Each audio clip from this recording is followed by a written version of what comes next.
Assalamualaikum урматтуу Ноқат қаржы өткен каналының катталуучулары. Бүгүнкү күнгө 22 февраль 2023 жылы биз сиздер менен көрүшүп турганыбызга курсанбыз.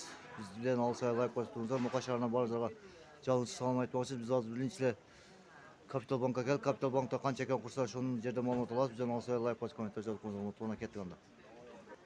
Унутпаганда Капитал банкка келдик. 87 сом 32 тиын доллар, 90 сом 40 тиын евро, 1 сом 16 тиын рубль экен. Унутпаганда рубль түшүп кетти. Караңыздар.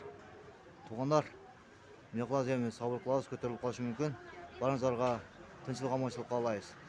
Кеттик ана башка банктарга көрөбүз. Урматтуу туғандар, биз азыр курс валюталарга келдик. 87 сом 50 тиын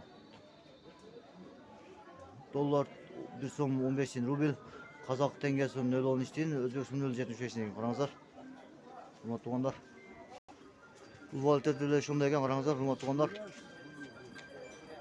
Экоислам банкка келдик, урматтуу туғандар, 87 сом 20 тиын доллар, 90 сом 50 тиын евро, 1 сом 16 тиын рубль экен, урматтуу туғандар, караңыздар. Урматтуу туғандар, бул жерде сәл күчтүү бурак экен, караңыздар. 87 сом 40 тиын доллар, 94 сом евро, 162 рубль экен, караңыздар, туғандар. Урматтуу туғандар, ушу менен Ноқат қаржы өткен каналга сиздер менен кош айтам. Тынч болуңуздар, аман болуңуздар. Эртең 23 февралда көрүшөбүз. Тынч болуңуздар, аман болуңуздар. Assalamu alaikum wa rahmatullahi wa barakatuh.